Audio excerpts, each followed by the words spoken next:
এমনও দিন গেছে যে আমরা 3 বেলা খাইতে পারতাম না। তো মানুষের কাছে হাত পাততো, মানুষ কিছু দিত না। তো আমার জুতা ছিল না যে এর কাছ থেকে ওর কাছ থেকে টাকা চাইতো যে মানুষ দিত না এরকম।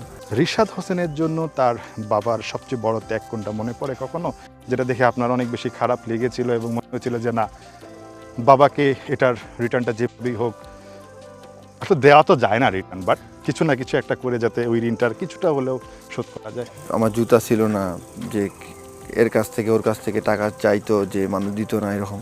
অনেক সময় বাকি বা কারো কাছে ধার করে হলেও আর কি আমাকে বুঝতে দেয়নি যে আমি আমার খেলা আছে সামনে, যে জুতাটা আমার লাগবে। তো এরকম অনেক ঘটনা আছে যে, এবং ওই সময় এমনও ছিল না যে 5 টাকা দিবে আমি যে একটু অটোতে করে যাব বা খাইতে যাব। অনেক সময় হেঁটে প্র্যাকটিস গেছি। বাবা আনন্দে কখনো কেঁদেছে? অনেক ঘটনা আছে, এবং ফার্স্ট রবিতে আমি বাংলাদেশের মধ্যে 2 নম্বর হলাম। তো রবি স্পিনার হান্ট।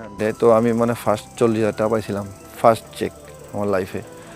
তো তখন পাওয়ার পরে আমার আব্বা বলছিল এই টাকা দিয়ে কী করবো আর কি। তো এটা একটা ভালো লাগার, উনি কান্না করে ফেলেছিল। তো এটা একটা ভালো লাগার ব্যাপার আর কি।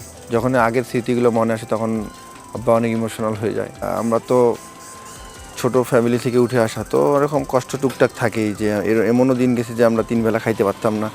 তো মানুষের কাছে হাত পাততো, মানুষ কিছু দিত না। তো এরকম খারাপ লাগতো যে আল্লাহ যদি কখনো সামর্থ্য দেয় এই টাইপের ফ্যামিলিগুলোকে কিছু সাহায্য করার জন্য। সেটা কি করা হয় রিশাদ এখন?